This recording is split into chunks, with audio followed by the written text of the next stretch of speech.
यवतमाळ जिल्ह्यातील मार्डी येथे वणीवरून वर्धा येथे कोळशाची वाहतूक करणारा ट्रक मार्डी जवळील वळणावर पलटी झाला। ही घटना रविवारी पहाटे 4 वाजताच्या दरम्यान घडली। यवतमाळ येथील उत्सव मंगल कार्यालयात काँग्रेस पक्षाची पदाधिकारी बैठक पार पडली। अध्यक्षस्थानी आमदार बाळासाहेब मांगुळकर होते। बांबुडगाव तालुक्यातील कोटंबा गावजवळील पुलावर पडलेल्या खड्ड्यामुळे अपघात नित्याचे झाले आहेत। या मार्गावर विद्यार्थ्यांची नेहमी वर्दळ होती। जीवितहानी टाळण्यासाठी खड्ड्यांची दुरुस्ती करण्याची मागणी ग्रामस्थांकडून केली जात आहे। यवतमाळ जिल्ह्यात दरवर्षी हिवाळ्यात भाज्या स्वस्त असतात, मात्र यावर्षी सततच्या पावसाने भाज्यांचे गणित बिघडविले। बाजारपेठेत भाज्यांची आवक घटल्याने भाज्यांचे दर कमी झाले नाही।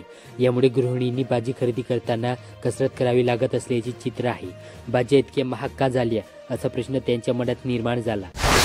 महाराष्ट्र शिक्षक पात्रता परीक्षा महाटीईटी यवतमाळ शहरातील रविवारी 2 सत्रात पार पडली।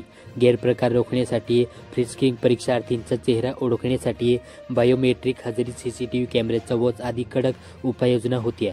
टीईटी परीक्षेला 252 शिक्षकांनी दांडी मारली, तर 9843 उमेदवारांनी परीक्षा दिली।